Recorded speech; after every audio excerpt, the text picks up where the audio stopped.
원장님 너무너무 멋져요. 아직 우리 원장님께서 카메라에 나오시진 않았는데. 자, 또 이분이 뿌아부지님입니다. 한 번만 더 하시면 15분 강퇴를.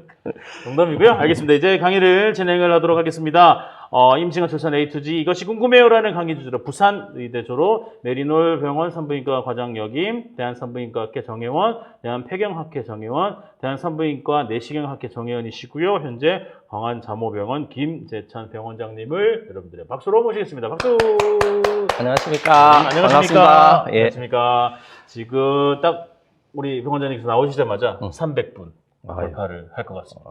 300분 분들에게 인사 말씀 한번 부탁을 드리겠습니다. 여러분 안녕하십니까. 맘스토리 회원 여러분, 회원 여러분들을 모시고 이렇게 또 산모 교실을 운행하게 돼서 반갑습니다. 저는 병원 옥상에서 광안대교가 보이는 광안자모병원에 근무하는 김재찬 원장입니다. 반갑습니다. 병원 옥상에서 예, 광안대교 랜드마크가 보입니다. 예. 광안자모병원에서 예. 우리 사모님들도 볼 수 있죠? 예, 볼 수 있죠. 예, 볼 수 있죠. 알겠습니다. 알겠습니다. 자, 그러면 이제 질문을 드릴 거고요. 마찬가지로 어머님들께서도 질문 함께 강의 들으시면서 궁금하신 점이 있으시다면 채팅창에 질문을 올려주시면 저희가 최대한 답변을 해드리도록 하겠습니다. 벌써부터 하트가 하트를 좀 부탁드려도 될까요, 어머님들? 시작하기 전에. 광안대교가 보인다니 너무 좋네요라는 분들 보시면 광안대교 너무 멋지겠다. 예. 우리 김민정님 광안자모병원 다녀요라는 하트 한번 부탁드립니다. 어머님들 하트로 도배 한번 해주시면 감사드릴게요. 하트로. 자, 어머님들 하트로 도배를 해주세요. 빨리 하트로 도배해주세요. 하트로. 하트.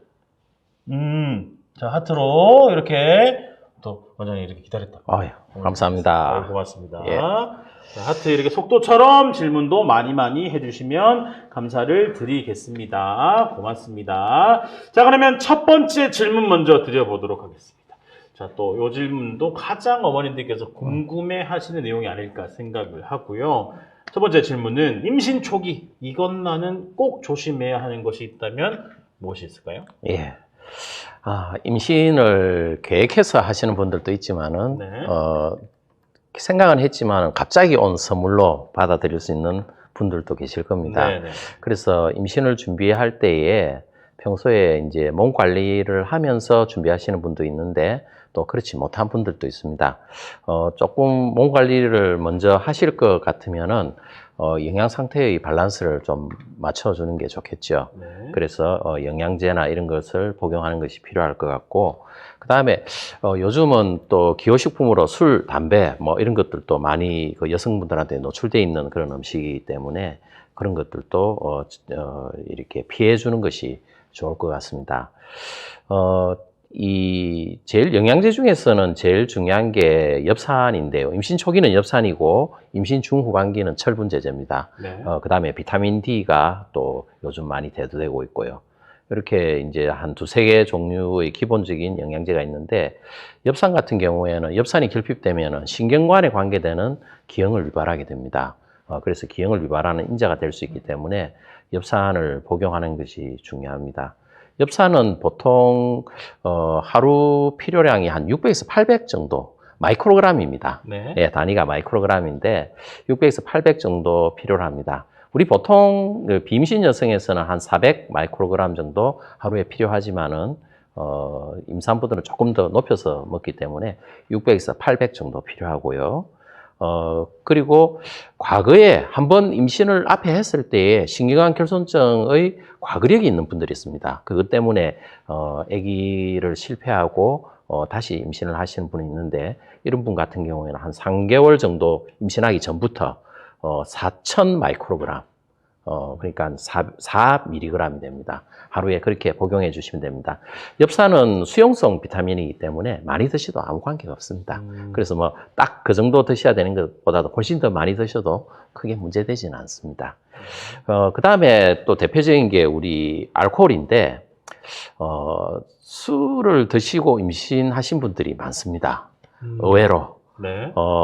이제 임신하는 그 시기에 어떤 분위기 때문에 술을 드신 분들도 있고, 또 임신한 줄 모르고, 뭐 이렇게 요즘 직장에 다니시는 분들 많으니까 회식으로 인해서 그렇죠. 또 술을 드신 분도 있고, 그 때문에 되게 걱정하시는 분이 있는데, 술은, 기형을 유발하는 물질입니다.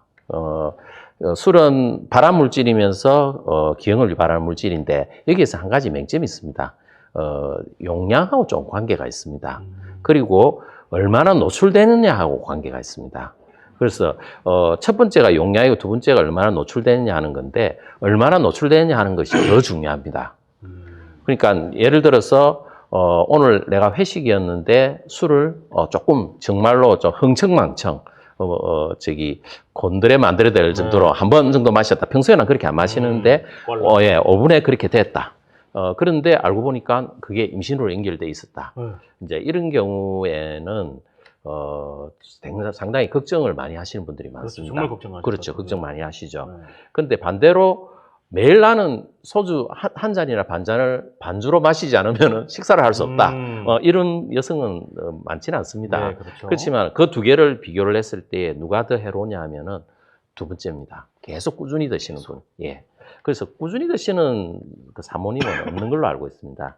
그렇지만 한번 이렇게 그 빈지 드링킹이라 그러는데, 이렇게 파티하면서 이렇게 흥청망청 드신 것이 한 번 정도 있다면은 그것은 이때까지 제 경험으로 볼 때는, 한 30년 의사 생활을 하면서, 그렇게 문제되는 정도는 아니었다. 그렇게 보고 있고요. 그러나 술은 임신하면 드시면 안 됩니다. 간혹 어떤 분들 그 무알콜이나 알코올 프리 채팅창에 벌써 예. 무알콜은 어떤가요? 예, 그렇죠. 제가 보니까 제가 지금 정의를 정확하게 알고 있는지는 모르겠지만 여러분이 한번 찾아보세요. 무알콜과 알코올 프리가 약간 다릅니다. 그러니까 우리나라 그 주세법상 알코올이 0.01 이하로 있느냐 없느냐에 따라 가지고 알코올이 있다 없다를 나눌 뿐이지, 그 중에서는 알코올이 완전히 없는 게 있고 알코올이 조금 아주 미량이지만 있는 게 있습니다. 그런데 저는 두 개 다 먹지 말라고 그럽니다. 설령 애기한테 해롭지 않더라도. 대표적인 게 뭐냐면은 흉내 내는 거거든요. 우리가 이제 태교라는 것이 이렇게 모서리에도 안 앉게 하잖아요. 모서리가 뭐 애기한테 해롭게 할 겁니까? 그런데 애기가 혹시 못 날까 싶어서. 그리고 뭐 꽃을 선물해도 뾰족뾰족한 거 이런 거 잘 안 갖다 놓거든요. 둥근 거 이런 거 갖다 놓거든요. 왜냐면 애가 못 날까 싶어서. 그런데 알코올을 닮은 음료, 알코올은 없다 하더라도 정말 좋지는 않잖아요. 그죠? 그래서 저는 무알코올 음료도 임신 중에 마시지는 말라고 그럽니다. 그래서 그런 것 안 해주시는 게 좋을 것 같고요. 그 다음에 뭐 담배나 이런 거는 더더욱 안 되죠. 담배는 기형을 유발하는 것보다는 그 확률도 있지만 저체중아나 아기 사산을 잘 유발합니다. 왜냐하면 그 아기로의 그 혈류량을 확 줄여버리기 때문에. 그 다음에 아까 뭐 레티놀 제품 뭐 이렇게 또 그 채팅창에 올라오고 있는데, 레티놀 제품도 애기한테 약간 영향을 줄 수 있습니다. 물론 심하지는 않습니다. 우리 바르는 쪽에서는. 그렇지만은 레티놀이 들어있는 화장품이나 이런 기능성 화장품은 초기 때는 좀 피하는 것이 좋습니다. 예. 그리고 임신 초기 때에 출혈하시는 분들이 종종 있거든요. 되게 흔합니다. 임산부들 10분이 오시면 그 중에서 3분 정도는 출혈을 합니다. 양이 많지는 않지만. 그것 때문에 많이 걱정하시는 분이 있는데, 그 3명을 다시 10명으로 봤을 때, 그 10명 중에 7, 8명은 괜찮게 이제 임신이 잘 진행됩니다. 한두 명이 자연유산 쪽으로 갈 수 있는 소지가 있기 때문에 초기에는 한 12주 정도까지는 진료를 조금 자주 하는 게 필요합니다. 알겠습니다. 채팅창에 또 많은 질문들이 올라와 있는데요. 네. 저희 친정엄마는 오리고기 못 먹게 해요. 피부 닳는다고. 야, 그것도 있고, 그 다음에 손이 이렇게, 손가락이 붓는다고 그런 이야기를 하시죠. 전혀 뭐 관계가 예, 전혀 관계가 없습니다. 저게 이제 약간 모양을 보고, 생각하는 거죠. 그렇군요. 그 다음 커피가 있나요? 커피 있죠? 예, 커피집. 커피가, 커피는 상당히 노출이 많이 되어 있는 음식이고, 우리나라는 또 커피 공화국이라고 할 정도로. 그렇죠. 커피를. 지금도 앞에 딱 그렇죠. 저도 커피가 없으면은. 다 있습니다. 예, 진료가 좀 어려울 정도인데, 커피는 임산부들 금기시하는 겁니다. 카페인이. 근데 그 용량이 있습니다. 보통 하루에 한 300mg 정도. 근데 WHO에서는 한 300 정도 하고, 우리나라도 한 300 정도 이하로 커피를 마시게 하고 있고, 미국이나 호주 같은 유럽 쪽은 한 200mg, 조금 더 낮게 네. 그렇게 하고 있는데, 그럼 200이나 300mg이 도대체 얼마 양의 카페인인가 생각하겠는데, 우리 아메리카노 한 잔 정도는 150에서 200 정도 됩니다. 그래서 한 잔 정도는 괜찮다고는 하는데, 이것도 꾸준히 먹으면, 아까 말했듯이 모든 용량은 꾸준히 먹는 게 굉장히 중요합니다. 커피는 꾸준히 먹을 수 있는 확률이 있기 때문에, 그러면 아기가 약간 저체중화가 될 수 있습니다. 커피도 아기를 저체중화로 만드는 성질이 있기 때문에, 그런 것도 꾸준히 드시는 거, 간혹 한 번 드시는 거는 관계는 없겠는데, 하루 한 잔 정도 이내에서, 네. 그러나 꾸준히 습관적으로 드시는 거는 좋지 않다. 그렇게 보시면 되겠습니다. 네. 그리고 디카페인 같은 경우에는 네. 카페인이 많이 줍니다. 그래서 요즘 디카페인이 많거든요. 그런 경우에도 도움이 많이 될 것 같습니다. 자, 그리고 뭐 매운 음식도 너무 좋은데 뭐 우리 아기가 피부에 안 좋다. 매운 음식 아토피는 아무 관계 없습니다. 네, 아무 관계 아토피는 네. 유발 물질이 단백질이거나 단백질이어야 된다. 분자량이 많은 거라 해야 됩니다.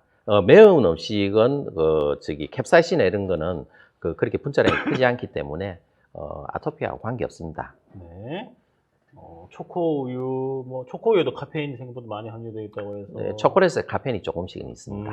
또 많이 드시지만 않으시면 관계 그냥 간식 대용으로 하나 예. 정도는 드시면 좋을 것 같습니다. 저는 초콜릿을 카페인으로 접근하기보다는 당으로 접근하는 게 더 중요하다고. 그렇죠, 당이죠. 예, 당이 사모님들은 절대로 달게 드시거나 짜게 드시면 안 됩니다. 왜 그러냐면은 달게 드시면은 임신성 당뇨로 갈 확률이 많아지고요.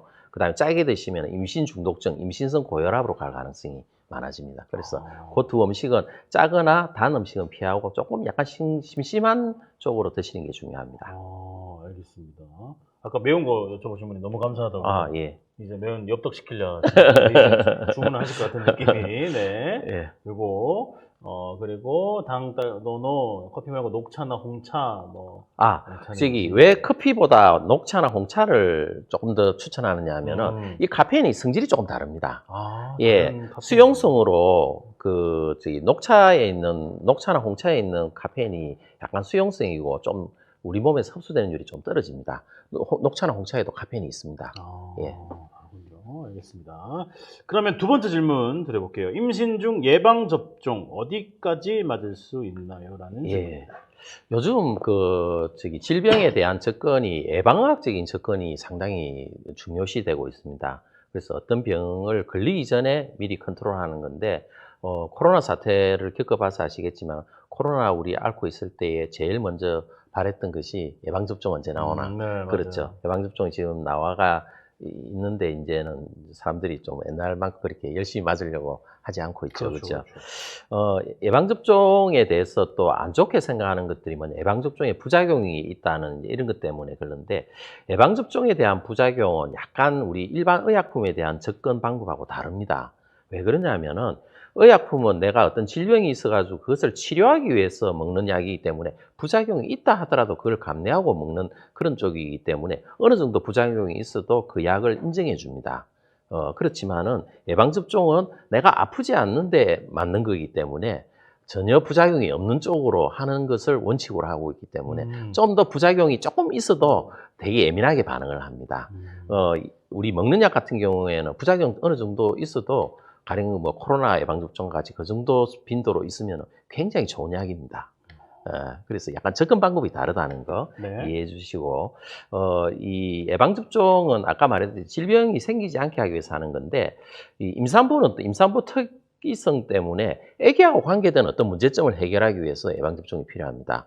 아기가 태어났을 때에, 뱃속에 있을 때에, 그 질환이 걸리는 아기도 있지만은, 태어나가지고, 아기가 그 질환에 노출되는 것을 방지해주는 목적이 있습니다. 그래서 그 대표적인 게 우리 독감하고 백일해입니다.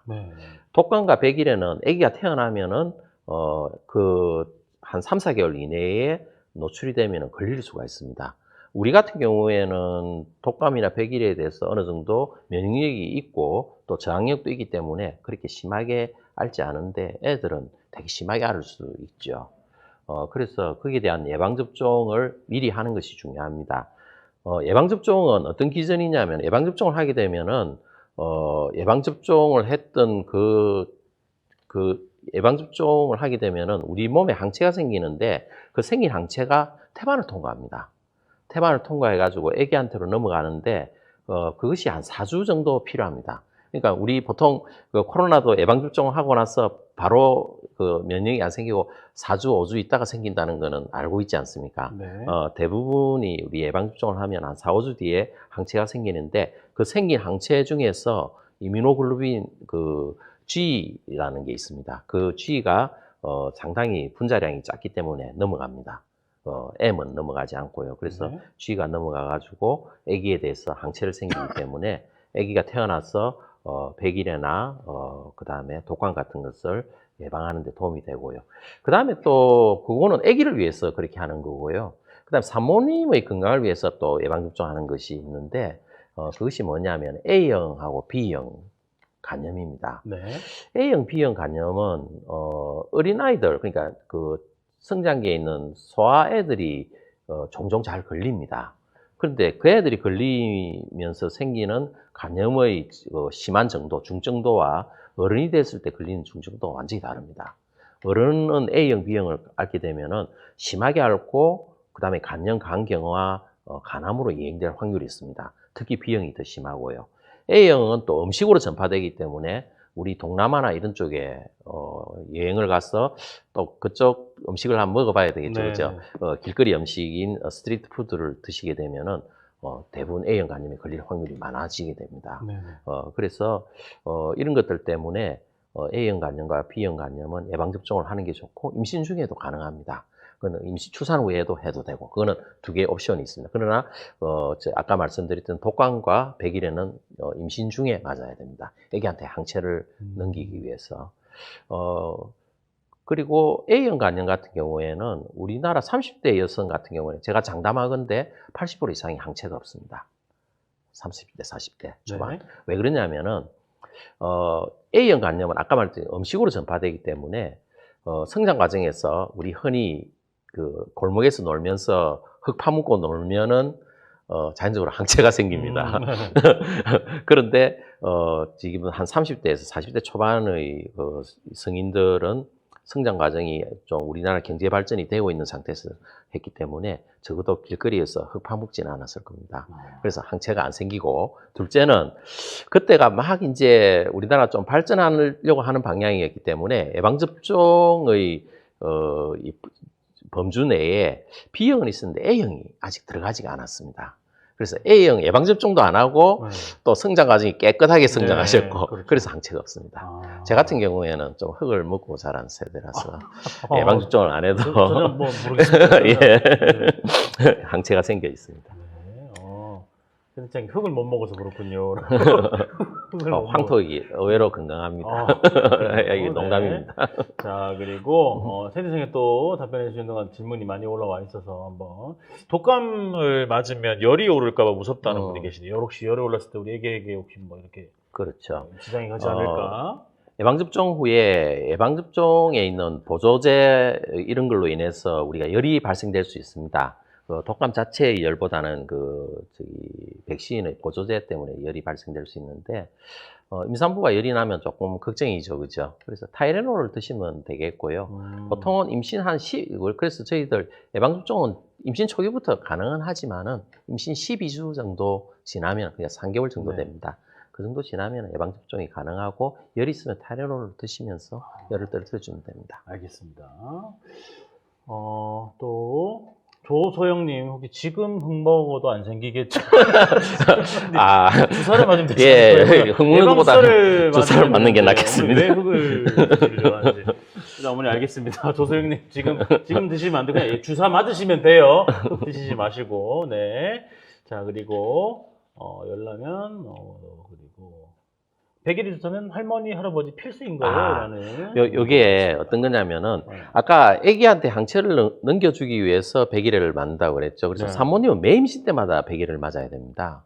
그런데, 이 아기를 돌보는 사회 가족 구성원들, 뭐 대표적인 남편, 그 다음에 친정 아버지, 친정 어머니 뭐 이렇게 된다면은 그분들도 백일 예방접종을 맞아야 됩니다. 근데 그분들은 10년간 유효합니다. 그러니까 두 개죠. 똑같은 백일 예방접종인데 네. 산모님은 아기에게 항체를 넘겨주기 위해서 매 임신 때마다 맞아. 맞고 임신 보통 한 30주 근처에서 맞습니다. 그러면은 36주 정도의 항체가 생기고 넘겨줄 수 있겠죠. 그리고 간혹 조산될 수도 있기 때문에 네. 28주에서 30주 정도가 무난할 거가 갖고 네. 같고요. 그 다음에 가족들은 백일 예방접종을 한 번만 맞으면은 아마 10년 이내에 2명 정도는 넣을 수 있으니까 충분할 것 같습니다. 알겠습니다. 자, 다음 질문입니다. 임신부터 출산 전까지 꼭 챙겨야 할 검사는 무엇이 있을까요? 라는 질문이네요. 예, 임신 중에 해야 되는 검사가 네. 초기, 중기, 그 다음에 말기 이렇게 이제 검사가 있는데 초기 검사로는 우리 보통 피검사로 빈혈이 있는지, 그 다음에 점성 질환이 있는지 이런 것들이 필요합니다. 그리고 요즘은 이제 자궁 경부암 검사도 하면서 자궁 경부암 검사와 함께 중요한 요소로 보는 게 인유종 바이러스 검사라는 것이 있습니다. 이게 왜 그러냐면은 우리가 발암 물질에 해당되는 게 있고 암이 있는 것의 관계를 생각해 보면 알 수 있습니다. 가령 예를 들어 보겠습니다. 담배와 폐암과의 관계에서 담배를 피우면 폐암이 생길 수 있다는 것은 우리가 어느 정도 인정하잖아요. 네. 그러면은 담배는 발암 물질이 되고 네. 폐암은 그것에 대한 결과죠. 그죠? 그래서 이런 것과 같이 여성들에게 생기는 여성암인 자궁경부암은 여러 가지 원인에 대해서 생길 수 있지만 그중에서 하나의 주요 원인이 인유종 바이러스입니다. 인유종 바이러스가 발암 물질이죠. 그리고 암이 생기는 것은 그 결과고. 그런데 우리가 예를 들어서 담배 피운다고 해서 지금 현재 폐암이 있는 건 아니잖아요. 우리가 종종 발암 물질이 있는 것을 가지고 내가 암이 있다라고 이야기할 수는 없습니다. 그거는 상관관계는 있지만은 네. 바로 정비례하지는 않죠. 그와 같이 인유종 바이러스 검사도 임신 초기에 해보는 것도 저는 좋다고 봅니다. 물론 임신 준비 전에도 해볼 필요가 있고요. 네. 그래서 만약에 뭐 인유종 바이러스가 검출이 된다면은 자궁경부암 예방 백신을 맞는 것을 추천합니다. 조금 아이러니하게 들리겠지만 내가 감염이 돼 있는데 인유종 바이러스 감염이 돼 있는데 예방 접종을 한다. 이게 왜 그러냐면 그 인유종 바이러스는 우리 피부 쪽에만 생기는 질환이기 때문에 우리 몸속을 도는 그걸 바이레미아라고 해요. 바이러스 혈증이죠. 바이러스가 우리 몸을 돌고 있는 현상이 잘 안 나타나기 때문에 항체가 잘 안 생깁니다. 걸려도. 네. 대표적인 게 코로나 예를 들어 보겠습니다. 코로나 걸렸을 때 왜 걸리고 나서 또 걸릴까요? 항체 안 생기거든요. 걸린 사람도 3개월 뒤에 예방접종 해라고 그러거든요. 그게 왜 그러냐면은 코로나에 의해 가지고 이 목이나 구강에 있는 점막의 병변을 유발한 것이지 그것이 바이러스가 온몸을 돌면서 우리 혈류 내에 존재한 건 아니거든요. 혈류 내에 존재하려면 상당히 중증으로 알아야 되겠죠. 그죠? 생명이 왔다 갔다 할 정도로 네. 돼야 되니까. 그래서 그런 거와 같이 우리가 그 병을 알아도 예방접종을 꼭 해야 되는 것이 요 대표적인 게 인유종 바이러스입니다.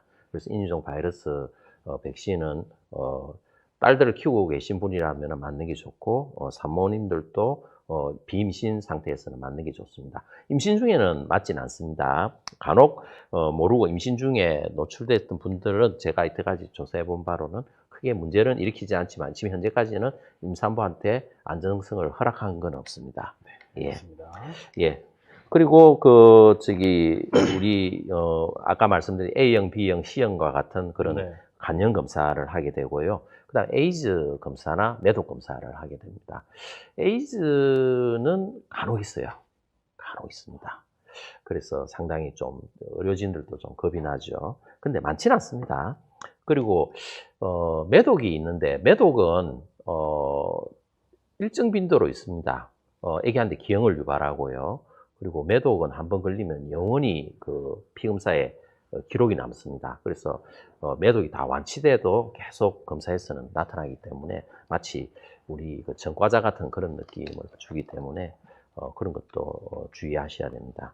그 다음에 뭐 간기능이나 당뇨 검사, 그 다음에 풍진, 풍진 같은 경우에도 선천성 기형을 유발하는데 눈 쪽이나 심장 쪽에 이런 쪽에 그다음 귀 이런 쪽으로 기형을 유발하기 때문에 풍진 검사가 필요합니다. 그리고 고양이를 키우는 경우에는 톡소플라즈마 검사도 필요합니다. 톡소플라즈마는 고양이에게 있는 기생충인데 기생충은 독특한 행동을 합니다. 숙주에게는 굉장히 관용적입니다. 왜냐하면 기생충은 자기가 숙주와 서로 윈윈해야 되기 때문에 네. 숙주한테는 큰 병을 안 일으킵니다. 그냥 적당하게 네. 빼들어 먹고 적당하게 그렇죠, 그렇죠. 예, 서로 살게 하면서 그러면서 이렇게 되는데 숙주가 아닌 곳에 노출이 됐을 때 문제를 크게 일으킵니다. 대표적인 게 고양이에게 숙주고 우리는 숙주가 아니고 중간 숙주나 안 그러면은 최종 숙주가 아니기 때문에 이 톡소플라즈마가 우리 몸에 들어오게 되면은 자기가 살 곳이 아니라고 도망을 갑니다. 근데 도망을 가다가 뇌로 갑니다. 이동을. 그래서 뇌의 병변을 유발하는데 태반도 잘 뚫고 애기 뇌로도 잘 갑니다. 그래서 뇌의 기형을 유발할 수 있기 때문에 고양이를 키우는 분들, 고양이 이렇게 그 배설물을 이렇게 치워주잖아요. 우리 집사님들이. 네. 예, 그래서 그것 때문에 감염이 되는 거죠. 기생충이 변으로 나오기 때문에. 네. 예, 그래서 톡소플라즈마 검사 같은 것도 고양이를 키우신다면 해볼 필요도 있겠죠. 네. 예, 그 다음 중기 정도에서는 우리 흔히 알듯이 1차 기형검사와 2차 기형검사가 있습니다. 1차는 한 12주경에 하는데 애기 목덜미 투명대 두께라고 해가지고 애기가 12주가 배아에서 태아로 이행되는 그 시기입니다. 우리가 얼핏 생각하면 배아와 태아가 좀 구분이 안 되죠. 물론 제가 12주는 조금 틀린 말입니다. 좀 더 일찍 10주 정도 돼야 배아와 태아를 구분하는데 여러분한테 배아나 태아가 뭐 그 말인 것 같지만 약간 우리 임상하는 사람들에게는 좀 다릅니다. 왜 그러냐면은 배아는 아직 사람의 형태가 아닌 것 같은 뭐 이렇게 애벌레 같은 느낌을 배아라 그러고 네. 태아는 작지만 사람이다 이렇게 볼 수 있는 거기 때문에 머리, 가슴, 배 이렇게 사람 형태를 갖게 되고 팔다리가 있게 되고 그렇게 되는 시기인데 그 12주경에 우리 애기의 머리와 몸통을 이어주는 목 뒤에 물주머니가 생깁니다. 우리한테는 없는데 당연히 없죠. 그 시기 때만 생겼다가 사라집니다. 그래서 시기를 딱 정해놓는 이유가 그 시기 때만 보이기 때문에 그렇습니다. 지나면 볼 수가 있기 때문에 그 검사를 할 수가 없습니다. 네네. 그래서 한 12주, 11주, 한 10주에서 11주 말에서 12주 정도 사이에 목덜미 투명대 두께를 재서 기형을 예측하는 방법이 있습니다. 물론 두께가 두꺼울수록 안 좋겠죠. 그 기준이 있습니다. 어느 정도는 있어도 관계는 없습니다. 네네. 그래서 그게 되게 두꺼우면은 우리가 이상이 있을 거라고 추정하게 되고 그때 피를 뽑아가지고 피 수치하고 비교해서 1차 기형 검사를 하게 됩니다. 2차 기형 검사는 그로부터 한 4주 정도 뒤에 하게 되는데 우리 흔히 말하는 쿼드 테스트라고 해가지고 주로 보는 게 다운 증후군, 에드워드 증후군, 심근관 결손증 이 세 개에 대한 확률을 봅니다. 어떤 분은 이 1차, 2차 기형검사가 진단검사인 걸로 오해하는데 진단검사가 아닙니다. 그럼 진단검사와 선별검사의 차이점이 뭐냐면은 진단검사라는 것은 결과가 있다, 없다로 나옵니다. 그럼 내가 알고 싶어 하는 그 질환이 있다, 없다로 나오지만은 선별검사는 그 질환이 높다, 낮다라만 나옵니다. 그래서 고위험군, 저위험군 나오죠, 결과가. 네. 저위험군이면 우리가 막 괜찮다고 이야기하면서 네네. 끝나게 됩니다. 그래서 1차, 2차 기형검사가 그렇게 되고요. 그래서 2차 기형검사까지 하면은 다운이나 에드워드 증후군에 대한 빈도나 이런 것을 잘 알 수 있는 도움이 되는데 단점이 하나가 있습니다. 이 검사가 나이에 영향을 많이 받습니다. 그래서 한 35세 카트라인으로 해가지고 35세 이상에서는 정확도가 점점 떨어지는데 한 40세 넘어가면 되게 많이 떨어져요. 왜냐하면 이 검사 자체의 성질보다는 검사하지 않아도 나이 때문에 다운의 그 증가 빈도가 더 한 2배 이상 더 높아지거든요. 그래서 이렇게 요즘은 나이 영향을 받지 않는 검사가 있는데 그게 이제 필요하는 리프티 검사라고 해가지고 태아 유리 DNA 검사입니다. 그러니까 아기가 성장 과정에서 몸에서 떨어져 나온 태반이나 이런 데서 떨어져 나온 떠돌아다니는 DNA를 보고 하는 검사인데 이것은 상당히 선별 능력이 좋습니다. 나이 영향을 받지 않고 한 99% 정도 됩니다. 그래서 이런 검사를 나이가 많으신 분들은 하는 것도 도움이 되고 필요하기 때문에 네. 뭐 위험하거나 양수검사 같이 위험하거나 그런 건 아닙니다. 네. 그 다음에 중기 후기 때는 우리 임신성 당뇨 검사를 꼭 해야 됩니다. 그다음에 아기 형태가 어느 정도 형성이 되기 때문에 입체 초음파 보면은 또 아빠가 되게 좋아하겠죠. 누구 닮았는지도 알 수 있고, 그다음에 임신성 당뇨 검사, 그다음에 빈혈 검사, 비타민 D 검사 이런 걸로 나의 영양 밸런스나 이런 것을 체크해 볼 필요가 있습니다. 이 임신성 당뇨 검사는 왜 중후반기에 하느냐 하면은 임신성 당뇨, 본래는 내가 다 당뇨가 없는데 임신 때문에 생기는 것을 임신성 당뇨라 그럽니다. 이 임신 자체가 당뇨를 유발하는 요소로 자극 인자가 되기 때문에 그래서 초기 때는 정상이었다 하더라도 임신 중후반기에 당뇨로 진행될 수가 있습니다. 그래서 임신 당뇨가 그 당시 28주 정도 근처에서 하게 됩니다. 네. 그래서 아까 제가 짜거나 달지 않게 드셔야 된다는 네. 말이 그걸 유발할 수 있는 소지가 있기 때문에 그렇습니다. 네. 그리고 후기 때는 뭐 다시 빈혈 수치나 이런 것들을 다시 한번 보고 전성 질환이 있는지, 그다음에 그 연쇄상구균이라고 있습니다. 네. 연쇄상구균은 우리 피부와 질에 있는 정상적인 균인데 이 균들이 비임신 여성에서는 정상인데 임산부에게서는 그것이 질염이나 이런 것도 유발하지는 않는데 아기가 분만할 때에 아기한테 폐혈증을 유발하는 균입니다. 그래서 이런 것도 예. 있으면은 뭐 항생제 치료해주면 되니까 큰 병 아니니까 네. 치료해주면 되고요. 그래서 그런 냉해 균 검사라든가 그다음에 빈혈 수치라든가 뭐 간기능 수치 이런 것들을 보고요. 그다음에 임신 후반기로 갈수록 혈압이 높아지면서 임신 중독증이 되는, 임신 중독증이라는 거는 우리 뭐 맹장염 하면은 의학 용어로는 충수돌기염이잖아요. 그렇듯이 임신 중독증도 일반적인 언어지만은 그게 정확하게 의학 용어로 하면 임신성 고혈압입니다. 임신 때문에 생긴 고혈압을 임신 중독증이라 그러는데 네. 그런 임신 중독증이 막달로 갈수록 점점 심해질 수 있기 때문에 네. 올 때마다 매일 혈압을 체크하고 아기 태동 시험 검사로 아기 웰빙, 아기가 잘 안녕이 있는지 이런 것도 검사하고 양수양 측정도 초음파로 하게 되고 그런 과정이 있습니다. 네, 알겠습니다. 자, 그러면 채팅창에 또 질문들이 많이 올라와 있습니다. 지금 어머님들 채팅창에 질문을 올려주시면 저희가 답변을 해드리도록 하겠습니다. 우리 여자님께서도 채팅창 한번 보시고 우리 커피도 드시고 자, 올려주시면 저희가 답변을 해드리도록 하겠습니다. 아직 돌발은 안 했고요. 네. 자, 첫째 때 임신 중독증이 오면 둘째 때도 오나요? 그러면? 예, 올 수 있습니다. 예. 여기서 참고로 말씀드리면은 임신이라는 자체가 하나의 내 인생에서 가장 큰 로딩을 걸어주는 겁니다. 하나의 고난을, 임산부들 다 고생하지 않습니까? 그게 내 인생에서 이만큼 살찌고 이만큼 무겁고 이만큼 힘든 과정이 잘 안 일어납니다. 우리 남자들은 결혼하고 나이가 들수록 좀 살이 찌고 나이살이 있게 되잖아요. 그러면서 젊을 때는 없는 이렇게 뭐 혈압이나 당이 생기시는 분들이 있죠. 네. 그렇듯이 여성분들도 임신하면서 이렇게 임신성 당뇨나 임신성 고혈압이 오게 되는데 이런 분들은 출산하고 나서 정상화 되시는 분도 있지만은 그것이 남아서 결국은 본태성 고혈압과 그냥 진성 당뇨로 가시는 분도 있고요. 그렇기 때문에 또 괜찮다가 이 40대, 50대의 부인과 질환으로 그냥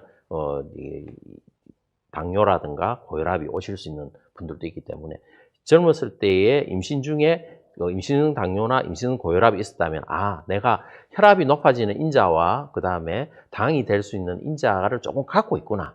그래서 내가 좀 더 나이가 들어서 이런 것에 대해서 주의해야겠다. 이렇게 생각하시면 되겠습니다. 그렇군요. 자, 또 한번 지금 이제 많이 질문이 올라왔습니다. 한번 볼게요. 네. 혹시 조금만 더 올려봐. 아니 밑으로 내려줘. 헤르페스가 있었는데. 네, 헤르페스. 전 세계적으로 헤르페스 보균자는 많이 예. 많은데요. 잘 보면 안 된대요. 예. 라는 질문. 예. 테리아님이 네. 올려놓으신 글인데, 예. 이 헤르페스가 의외로 많습니다.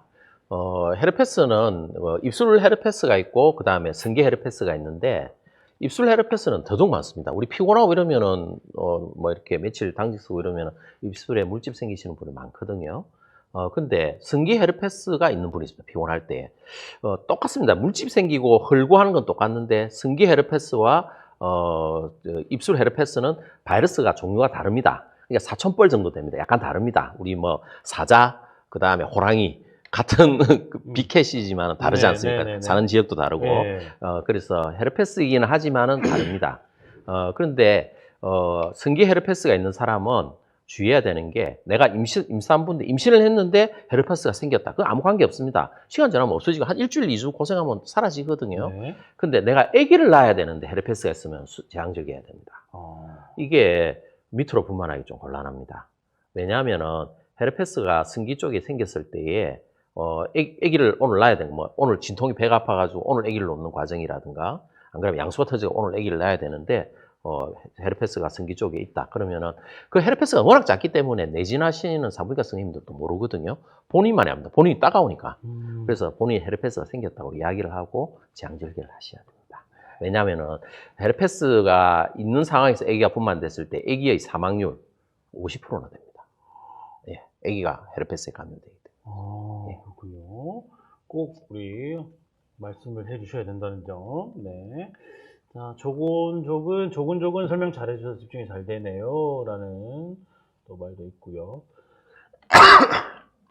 자, 또 질문. 네, 엽산, 저도 궁금한 후기 엽산, 전기 수술했었는데, 네, 네, 임신 중 비염이 심해서 그러는데, 나자 스프레이, 그걸로 되나요? 예. 라는 질문도 있고요. 예, 스프레이. 그 비염이 의외로 많습니다. 저도 네. 비염이 좀 있지만은 비염 있는 분들 참 고생이 많거든요. 맞아요. 스프레이 계통은 임신 한 12주 이후부터 간간히 뿌려도 됩니다. 근데 스프레이는 그 스테로이드 제제입니다. 그 스프레이가 두 종류가 있는데 약국에서 그냥 그 의사 처방 없이 살 수 있는 거는 혈관 수축제입니다. 그래서 뿌리고 나면 바로 이제 시원한 게 뻥 뚫리는 느낌인데 네. 이건 좋긴 좋은데 단점이 그 다음에는 장기간 오래 쓰면은 혈관이 수축하는 능력이 떨어져서 다음에 만성적으로 코가 막 계속 부어 있게 됩니다. 점막이. 그래서 오히려 병을 키울 수 있는 그게 간혹 쓰는 거는 관계없는데 장기간 쓰는 거는 좋지는 않을 것 같고 그 다음에 이제 의사 선생님의 처방에 의해서 본격적으로 이렇게 치료하기 위해서 뿌리는 그 나달 스프레이는 스테로이드 제제인데 스테로이드도 결국은 그 안에 부기를 깔아쳐주는 역할을 하거든요. 가렵거나 이런 것도 없애주고 간혹 써도 됩니다. 스테로이드는 우리 보통 그 FDA 카테고리 중에서 한 그 C 정도 들어가는데 B는 아니고 C 정도 들어가거든요. 네. 그래서 크게 C나 D 정도 되는데 간간히 쓰는 거는 큰 관계는 없습니다. 예. 간간히. 예. 근데 그것보다는 저는 의사 선생님한테 처방을 받아가지고 네. 항히스타민을 좀 먹는 게 좋을 것 같습니다. 항히스타민. 항히스타민제가 의외로 안전해요. 임산부들 중에 우리 그 입덧심에서 먹는 약도 항히스타민이고요. 그리고 우리 이제 코 알러지 있어가지고 먹는 찌르텍 같은 경우도 항히스타민이고 물론 약간의 그 버전이 다르고 용량이 다른 차이가 있습니다. 그래서 그런 차이는 있습니다만 결국은 큰 그 부작용적인 문제에서는 애기한테 그렇게 심한 그건 안 미치기 때문에 항히스타민을 조금 그 비염이 있는 사람은 의사 선생님한테 조금 몇 주 처방을 받아서 드시는 것도 방법일 것 같습니다. 알겠습니다. GBS균 저기 있네요. GBS균이 아까 말했던 연쇄상구균입니다. 예, 그 보통 비임신 여성이나 일반 산모들에게 질염도 유발하지 않는 일반 피부에 있는 정상적인 균입니다. 저기 한 20% 정도에서 존재하거든요. 근데 이것이 아기가 분만할 때는 아기한테는 폐혈증을 유발합니다. 그래서 좋지 않습니다. 네, 알겠습니다. 자, 그리고 그러면 다음 질문은 요거도 우리 어머님들께서 예. 걱정 많이 하시는 겁니다. 계속 올라가는 몸무게 어디까지 정상일까요? 예. 이거 어디까지 올라가는 거예요? 얘가 예. 어디까지 올라갈까요? 이 몸무게가 예. 여성분들도 예민하지만은 그 남편 되시는 남자분들한테도 예민하게 받아들일 수가 있습니다. 왜냐하면은 그 여자분들이 임신하시고 아기가 먹고 싶다고 자꾸 음식을 많이 드십니다. 맞아, 아기가. 예, 아기가. 그래서 예, 할 말이 없죠, 그죠? 예, 그래서 뭐 치트키. 예, 그래서 어쩔 수 없이 이렇게 야식도 드시게 되고 또 남편이 사오시게 되고 이렇게 되는데 이걸 쭉 드시다 보면 체중이 자꾸 증가되시는 분들이 많습니다. 보통 보면은 임산부들이 체중이 어느 정도 증가돼야 되냐면은 11kg 정도입니다. 평균 그러니까 임신 전에 임신하고 나서 그다음에 아기를 놓을 때까지 11kg, 50kg면은 61kg. 근데 50kg 여성이 의외로 적다는 거 아십니까? 의외로 적습니다. 예. 대부분은 우리가 보기에, 건강하시고, 그냥 병은 없으실 것 같다 하면은 55kg에서 60kg입니다. 예. 그 다음에 저분은 되게 말란 것 같다 이러면 50kg 미만입니다. 그렇기 때문에 50kg라는 것은 대부분의 여성이 갖고 있는 몸무게가 아니고 예. 우리가 걱정해줘야 되는 몸무게입니다. 딱 봤을 예. 때 걱정이 드는 그런 몸무게가 50kg입니다. 그래서 11kg 증가하세요 이렇게 하면은 대부분의 여성한테는 해당이 안 됩니다. 불행히도. 네. 예, 우리가 걱정이 되는 여성만 해당이 되고요. 네. 그래서 그분들은 체중이 이제 더 적게 가져가야 됩니다. 그래서 대부분, 내가, 아기 갖기 전에 한 60kg 정도다. 키 크신 여성 네. 60kg 의외로 많습니다. 그렇죠. 예. 그러면은 한 8kg 정도. 예. 그 다음에 내가 70kg 넘는다. 이러면 6kg입니다. 예, 그래서 체중마다 체중 증가가 다르기 때문에 절대로 뚱뚱하신 분들은 체중 증가가 많으면 안 됩니다. 이 체중 증가가 많으면 아기도 크기 때문에 난산될 우려가 있고요. 그 다음에 정상분만도 잘 안 됩니다. 제가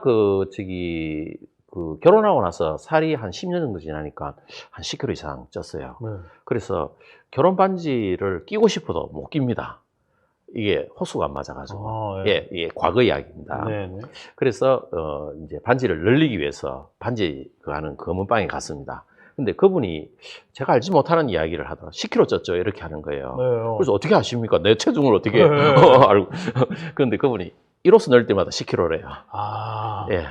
그래서 그분 나름대로 잣대가 있더라고요. 네, 데이터가 있어요. 예. 그래서 왜 이 말씀을 드리냐면 살이 찌면은 몸무게가 느는 게 아니고 온몸이 찐다. 그러니까 손가락도 찌고, 예. 그 다음에 혀도 뚱뚱해지고, 목도 뚱뚱해지고, 그래서 코를 곱니다.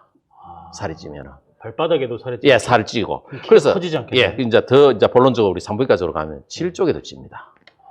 그러니까 골반이 좁아지죠. 다 찌죠, 공평하게. 아까 10kg 늘어나면은 한 호수가 늘어났죠. 반지가 안 들어갔죠. 네. 예, 그 차이로 아기가 못 나올 수도 있습니다. 예, 그래서 체중이 무작정 느는 건 좋지 않다. 그래서 제가 아기 핑계 대고 드시고 싶겠지만 어느 정도 그게 해야 되는데 제일 현명하게 드시는 거는 많이 드시더라도 아까 말했듯이 달거나 짠 음식만 피해도 상당히 살찌는데 적게 찔 수 있다. 그렇게. 네, 알겠습니다. 채팅창이 이제 충격의 도가니, 습격의 지금 매통에 지금 물결이 흐르고 있는데요. 아까 50kg는 고등학교 때 몸무게다. 그리고 어떤 맞습니다. 분은 그러면 애초에 많이 쪄놓으면 더 늘어날 게 적지 않겠느냐 해서 그런 분도 계시고, 네. 자, 할 말이 없다라는 예, 분도 그렇습니다. 계시고요. 뼈가 아프다, 네. 과일만 들어가는데, 네. 그리고, 질문이 또 있어가지고 한번 위로 올려서 보도록 하겠습니다. 네. 질문이 없고요. 다들 한탄하네. 그렇죠. 너무 어떻게 나는 벌써 지났다, 끝났다. 50kg는 비현실적인 몸무게다. 예, 맞습니다. 비현실적인 몸무게 맞습니다. 전 첫째 때 24kg, 둘째 때 20kg 쪘다라는 분도 계시고요. 네. 7개월 7kg 쪘는데 점점점. 네. 이런 분도 계시고. 자, 이렇게 질문이 없어서 내리도록 하겠습니다. 예. 질문이 없어서 채팅창을 내려가야 될 것 같아요. 좀 내려갈게요. 네. 자, 내려가도록 하겠습니다. 발바닥이 살쪄서 키가 커진다라는 분도 계시고요. 네. 그래도 장점이 하나 있긴 있네요. 키가 커질 수 있다. 네. 자, 막다른 3살이 될 것 같다는 분도 계시고요. 네. 쌍둥이는 더 쪄도 되나요? 라는 질문이. 예, 쌍둥이는 더 쪄도 됩니다. 아까 11kg. 예, 거기 외동이 기준입니다. 그럼 쌍둥이는 혹시? 예, 쌍둥이는 좀 더 한 15kg 정도 될 수 있습니다. 15kg에서 20kg까지. 2배가 아니군요. 네. 예, 2배까지로 이렇게 가시면 안 됩니다. 네, 쌍둥이는 15kg 정도. 네. 그러면 어머니들께서 만약에 너무 초과를 하시면은 다이어트를 좀 해서 식단을 좀 줄이면서 그게 다이어트라는 것이 사실 다이어트는 정확한 의미는 우리가 금식하는 개념이 아니고 식사량이나 이런 걸 줄이는 거잖아요. 예. 그래서 식사의 질과 양을 조금 줄이는 것이 필요하고 금식은 해서는 안 됩니다. 왜 그러냐면은 이 임산부가 우리 몸의 에너지는 연료로 쓰는 게 글루코즈입니다. 포도당입니다. 근데 포도당이 있고 그다음에 지방산도 에너지원입니다. 그러니까 글루코즈 같은 경우는 우리 아주 고급의 휘발유, 무연 휘발유, 고급 휘발유에 해당되고 예를 들면은 지방산 같은 경우는 디젤류, 경유 이렇게 해당됩니다. 둘 다 자동차를 돌리고 이렇게 할 수 있잖아요. 근데 우리 몸도 그렇게 글루코즈와 지방산으로 이렇게 몸이 움직입니다. 그런데 글루코즈 같은 경우는 아주 고급 연료이기 때문에 반드시 이것만 넣어줘야만이 살 수 있는 우리 생체 장기가 있습니다. 뇌입니다. 뇌는 글루코즈 외에는 작동하지 않습니다. 그 다음에 또 한 가지가 뭐냐면 액입니다. 그래서 애기한테로는 무조건 사모님이 태반을 통해서 글루코즈를 보내줍니다. 내 몸속에 없더라도. 그래서 사모님은 잘 드시는데도 애기한테 뺏길 정도만큼만 드시게 된다면 아사합니다. 굶고 있는 거하고 똑같습니다. 그러니까 애기가 지금 10의 글루코즈가 필요한데 내가 10만 글루코즈를 먹는다고 하면은 애기한테 10을 다 보내버리기 때문에 그렇죠. 나는 지금 굶고 있는 게 됩니다. 0이니까. 예, 0이 돼버리죠. 그래서 아까 다이어트 이야기하다 일로 빠졌는데 다이어트가 금식하는 것이 아니고 적당한 식사량, 양질의 식사량을 적당하게 먹음으로 해가지고 글루코즈를 계속 생성해내야 됩니다. 예, 그래서 굶으면 안 됩니다. 그러나 식사량을 좀 줄일 필요는 있습니다. 식사량을 줄이시는 게 좋다는 제발 알려주세요 해가지고 제니주님, 가드넬라, 유리아 플라즈마, 파비움 자연분만 안 되나요? 이렇게 하는데 자연분만 됩니다. 이게 우리 종종 냉해균 검사했을 때에 가드넬라균하고 유리아 플라즈마 이런 것들이 있는데 요거는 가드넬라균 같은 경우에는 조기진통이나 조산을 유발할 가능성은 있어도 정상분만이 안 되고 그런 건 아닙니다. 그래서 애기한테 큰 해를 끼치는 건 아니기 때문에 관계없고요. 그 다음에 클라미디아 같은 균 같은 경우는 애기 눈병 유발하거든요. 그래서 애기 태어나면 무조건 이렇게 안연고 줍니다. 신생아실에서 해주기 때문에 그것도 정상분만을 못 하는 건 아니고요. 그 다음에 놓기 전에 또 치료하면 되는 거, 치료 잘 되는 거고요. 그래서 우리가 보통 산모가 아니라도 여기 이제 부인병적인 검사로 냉이 있어가지고 요 냉해균 검사를 했을 때 유리아 플라즈마, 가드넬라, 칸디다, 클라미디아 이런 것들이 있는 분들이 있는데 종종 이거 남편도 치료해야 되나요? 이렇게 이야기하시는 분들이 있습니다. 근데 남편을 치료해야 되는 균들이 있고 혼자만 치료해야 되는 균이 있습니다. 남편하고 왔다 갔다 하면서 하는 균이 클라미디아하고 그 다음에 트리코모나스, 그 다음에 마이코플라즈마 제니탈류 요 정도 세 개를 남편하고 같이 치료해야 되고 나머지 알고 있는 균들은 그냥 본인만 치료하면 됩니다. 그래서 요거는 비미신 여성들한테도 도움이 될 것 같네요. 네, 알겠습니다. 자, 이제 그러면 돌발 퀴즈 한번 가도록 하겠습니다. 돌발 퀴즈 한번 가도록 하겠습니다. 돌발 퀴즈 시작하도록 하겠습니다. 돌발! 자, 모이세요, 어머님들. 제 목소리가 들리신다면 휴대폰 앞으로, 모니터 앞으로, TV 앞으로 모여주시면 되겠습니다. 지금 잠깐 졸고 계시거나 잠깐 뭐 하러 가신 분들 지금 빨리 제 목소리를 듣고 문제를 듣고 마음쓸 소리 카카오톡 채널에 정답을 말씀해 주시면 되겠습니다. 돌발 퀴즈 시작하겠습니다. 하민하운맘님 신호 딱 걸렸는데 어머니 운전하실 때 하시면 안 돼요. 채팅 치지 마세요. 채팅 치지 마세요. 그걸 딱 정차하신 상태에서 채팅을 쳐주시면 감사를 드리겠고요. 소리 줄이시면 되고요. 문제 얼른 빨리 낼게요. 돌발 퀴즈입니다. 자, 카카오톡 채널로 보내시는 거 다들 알고 계시죠? 그러면 아시리라 믿고 바로 문제 나가도록 하겠습니다. 자, 상담 지금 대하고 불가 지금 이제 바로 바뀔 거예요. 껐다 키세요. 자, 임신 중 배 마사지 해도 된다 안 된다. 1번 해도 된다. 2번 안 된답니다. 빨리 마음속 소리 카카오톡 채널로 이동하셔가지고 문제 풀어주시면 되겠습니다. 당첨 번호와 함께 정답을 말씀해 주시면 돼요. 당첨 번호와 함께 객관식이니까 1번 된다, 2번 안 된다니까 1번, 2번 이런 식으로 꼭 정확하게 해주시면 감사드리겠습니다.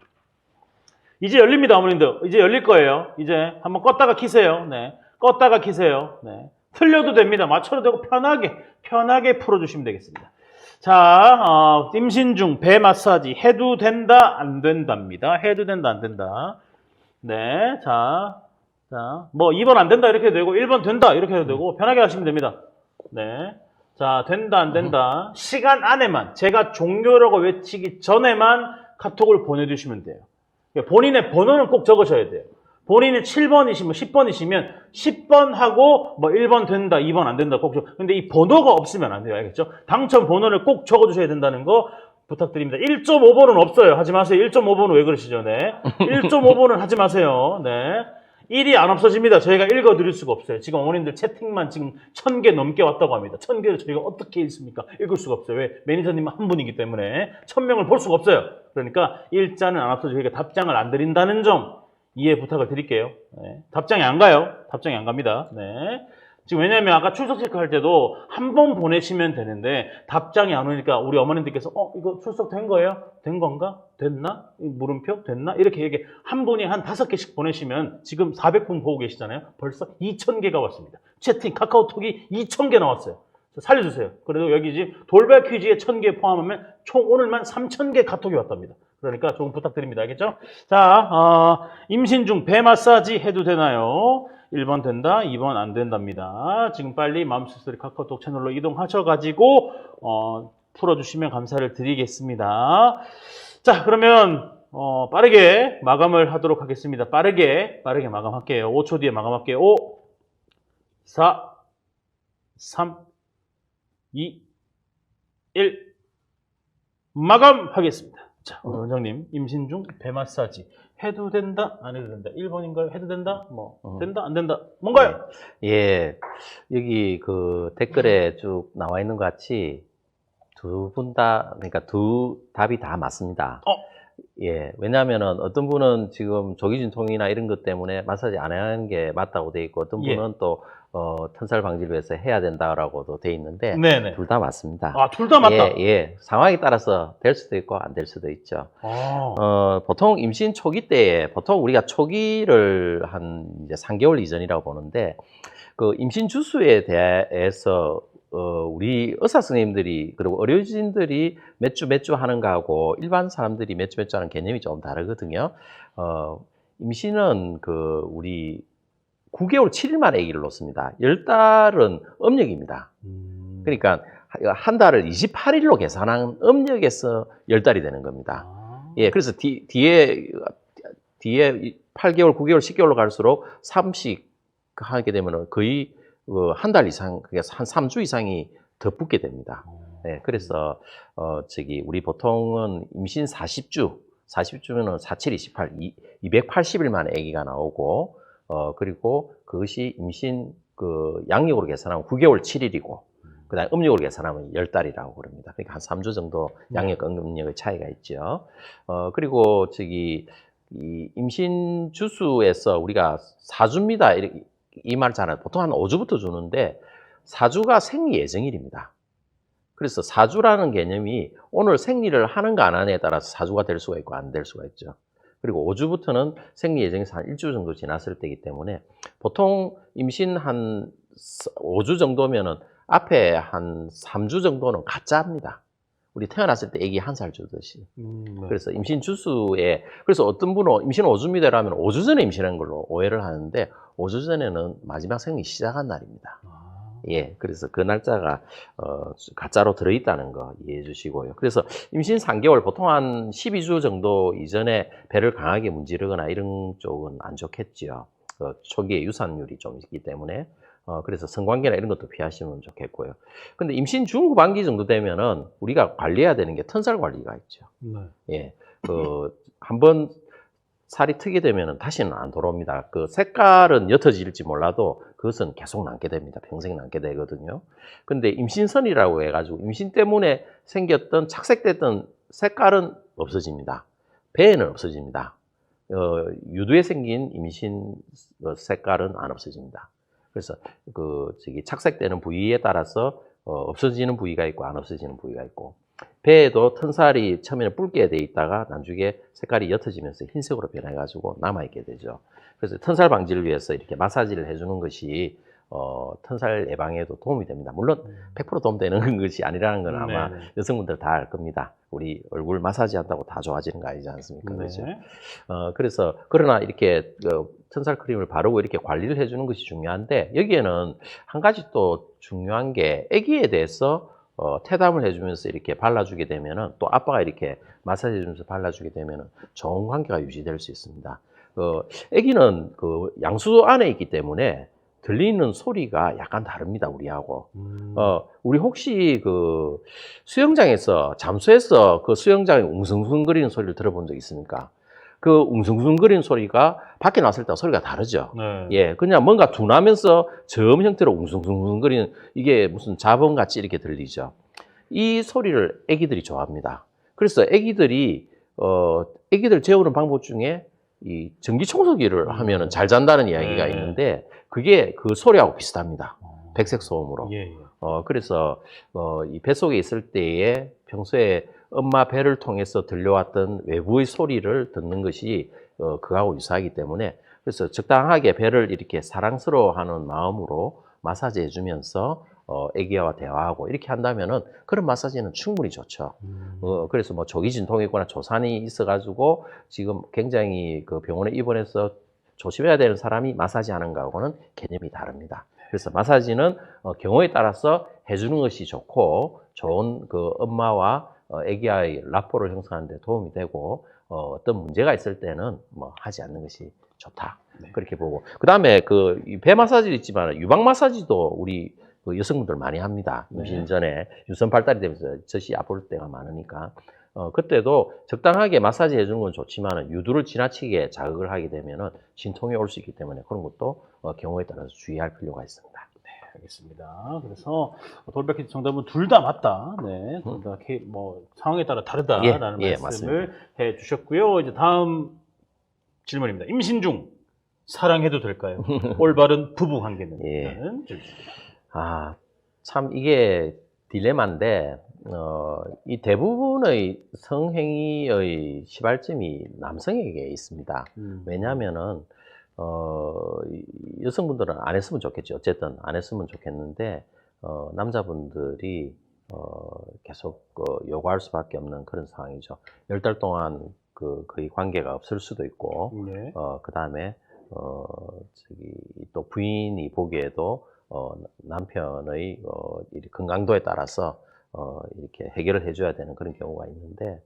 보통 아까 말씀드린 임신 12주 3개월 이전에는 성관계를 피하라고 그럽니다. 왜냐하면 10명 중에 3명은 성관계 안 해도 출혈이 있을 수가 있기 때문에 성관계 하고 나서 내가 이것 때문에 출혈이 있는가 걱정도 될 수 있고 그다음에 유산율도 어느 정도 가지고 있기 때문에 안 하는 게 좋습니다.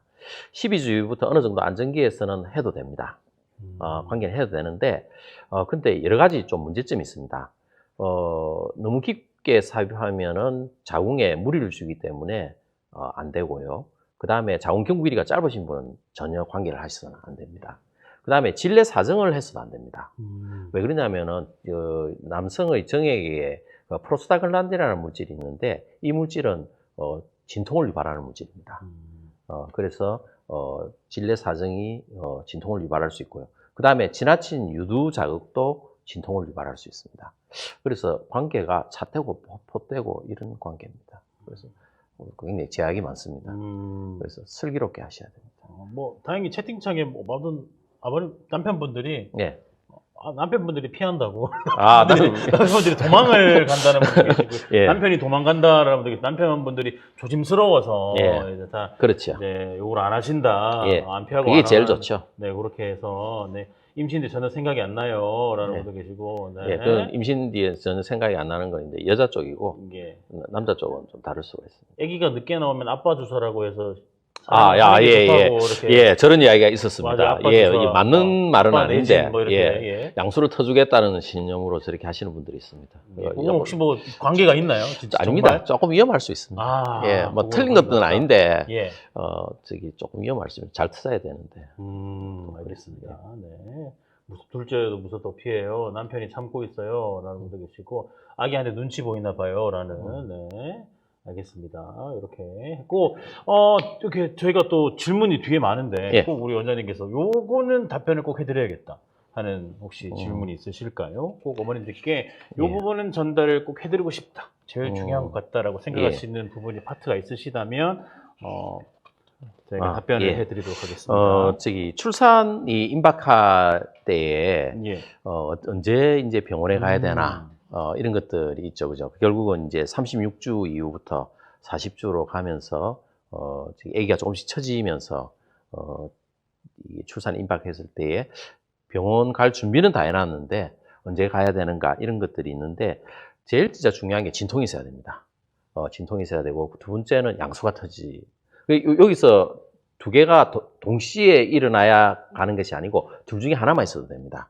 그러니까 양수가 터지거나 진통이 있다는 말은 결국은 아기를 낳아야 되는 시점으로 가기 때문에 병원에 가셔야 됩니다. 그 다음에 피만 약간 삐치는 경우가 있습니다. 피가 삐치는 경우는 두 가지로 생각할 수 있는데 간단한 있을 수도 있고 양이 좀 많으면은 태반 쪽에 문제가 있어서 그럴 수도 있기 때문에 가서 확인해 봐야 됩니다. 네. 그래서 왔다가 뭐 집에 다시 돌아가는 한이 있더라도 피가 좀 삐치면 한번 확인해 볼 필요가 있고요. 그 다음에 배가 아픈 경우, 피가 나오면서 배가 아픈 경우, 혹은 이 진통하고 달리 진통은 아팠다 안 아팠다 하는데 계속 아픈 경우가 있습니다. 이런 경우는 태반 쪽에 마지막에 문제가 생길 수가 있기 때문에 갑자기 애기한테 안 좋을 수가 있습니다. 네.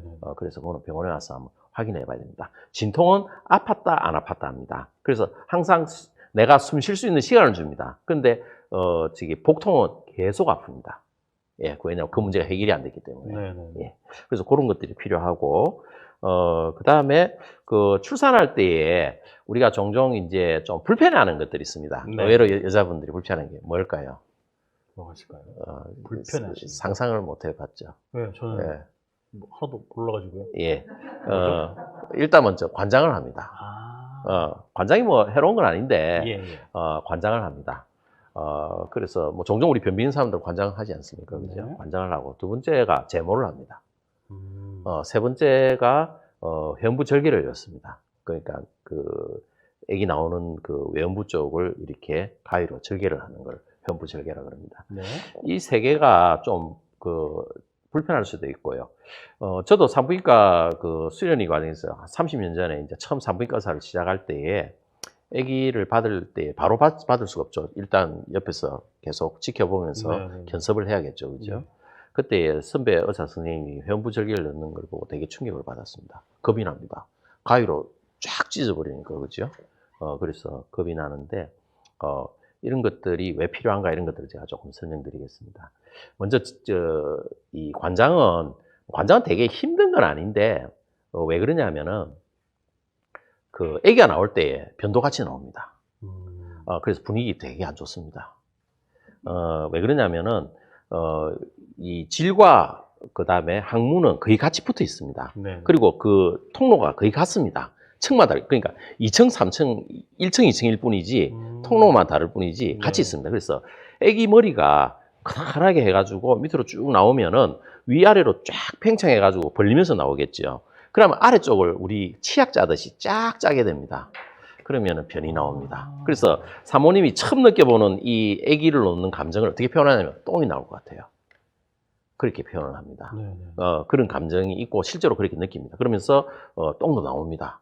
근데 아기를 봤는데 똥도 같이 있으면 그 거리가 굉장히 짧습니다. 그럼 아기가 얼굴에 막 사모님 똥도 묻어가지고 나오고 이 분위기가 너무 안 좋습니다. 네. 그래서 관장을 해가지고 직장 쪽에 있는 것만 싹 깨끗하게만 해줘도 밀고 내려오는 게 없습니다. 그래서 이 관장은 조금 불편하고 그거 하더라도 직장 쪽에 있는 변을 비워주는 거기 때문에 이렇게 깨끗하게 감염을 방지하기 위해서 필요하다. 그래 보시면 되겠고요. 그 다음에 제모가 있는데 제모는 정상분만과 재앙절개의 제모 부위가 다릅니다.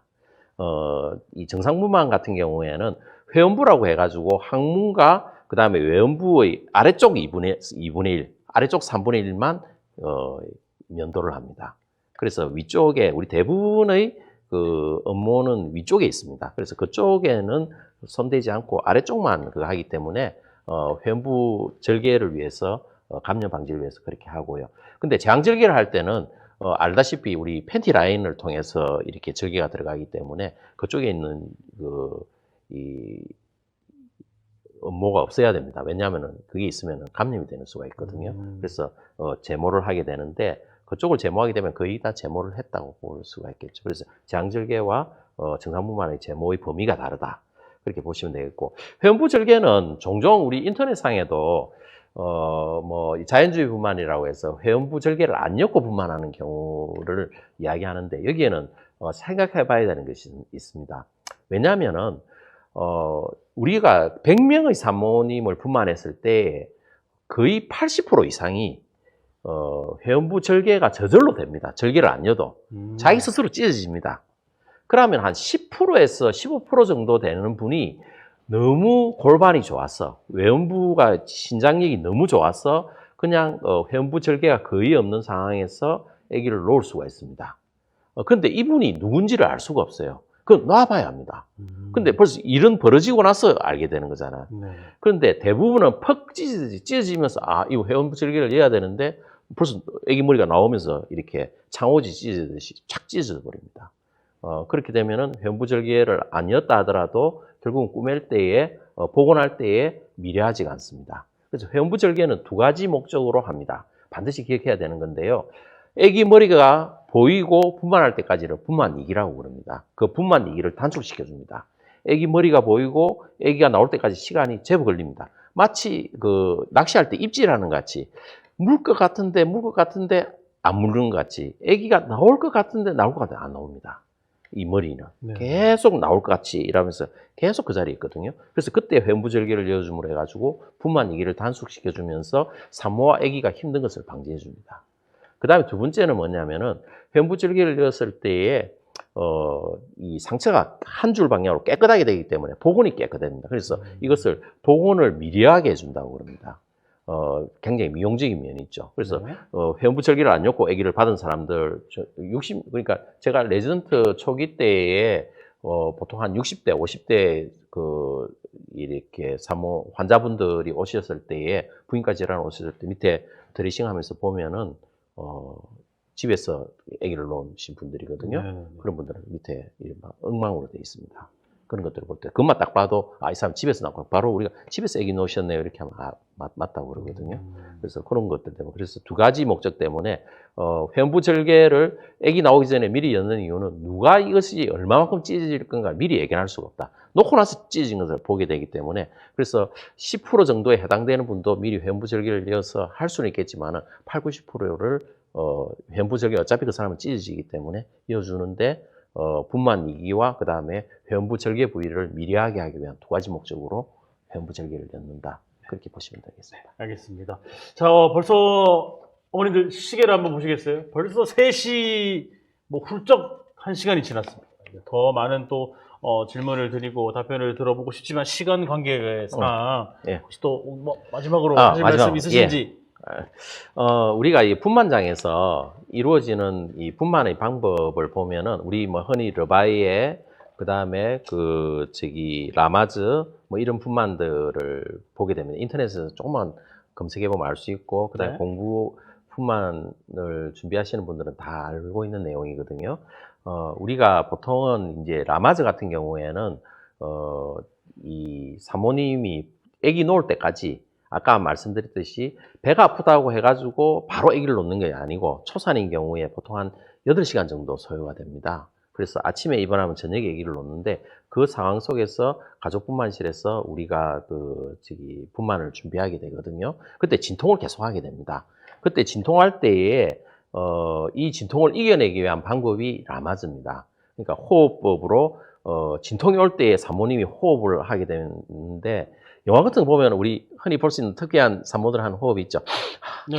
이렇게 하죠. 네, 그 남편이 네. 막 그걸 도와주고 맞아요, 이렇게 맞아요. 하죠. 그렇죠? 네. 그래서 이 호흡법이 두 가지 목적이 있는데 이 호흡을 하게 되면은 진통이 오는 그 시간, 아까 진통은 늘 오는 것이 아니고 파도와 같이 올 때가 있고 안 올 때가 있습니다. 올 때 이 호흡을 하게 되면은 진통을 이겨낼 수가 있습니다. 그리고 아기한테 진통 올 때에는 자궁을 확 쪼우기 때문에 아기한테 가는 산소량이 확 줄게 됩니다.